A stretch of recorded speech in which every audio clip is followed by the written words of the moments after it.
A grandfather goes to visit his young grandson who is homesick from school.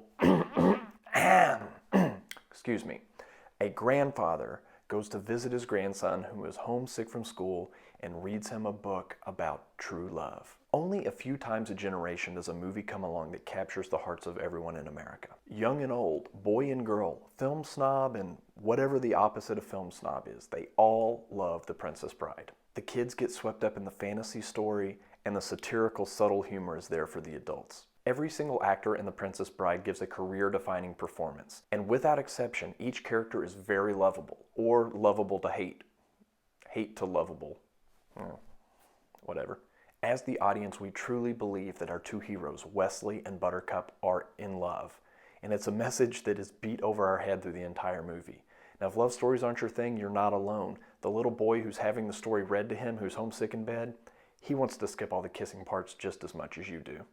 The dialogue throughout The Princess Bride is probably one of the most quotable movies of the entire 1980s decade, and for that reason it is impossible for me to pick a favorite line. And even if you've never seen The Princess Bride, I guarantee you're still familiar with some of the one-liners from the movie. Now, when I was a kid, my favorite character was definitely Fezzik, who was portrayed by André the Giant. I was obsessed with his massive size and his gentle heart. As an adult, I think my favorite character is Vizzini, who is portrayed by Wallace Shawn as the short, fat, bald, self-proclaimed world's smartest man. And he has one of my favorite quotes in the movie. You ever heard of Plato, Aristotle, Socrates?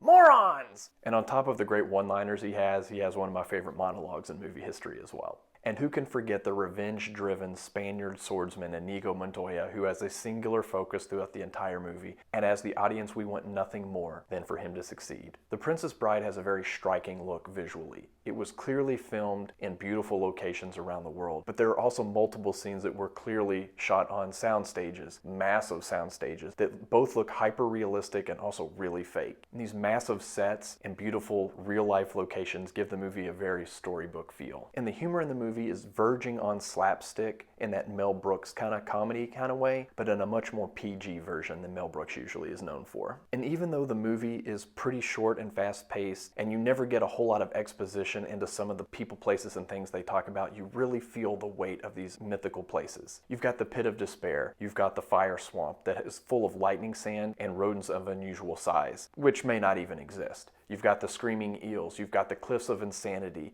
you've got iocane powder, and who can forget the Dread Pirate Roberts, whose entire lore is explained in about 90 seconds, but it was so thought out and wonderful that over 20 years later, a computer hacker used the moniker Dread Pirate Roberts to run his dark web empire. Now, there are two scenes in The Princess Bride that every time I watch it get me worked up a little bit emotionally. One involves our Spaniard swordsman, and another involves the grandfather and his grandson who are reading the story. Now, these two characters are only on screen for maybe 10 minutes in the entire movie, and they don't even have names. Now, it takes a master director like Rob Reiner to be able to create an emotional attachment to supporting characters who are nameless.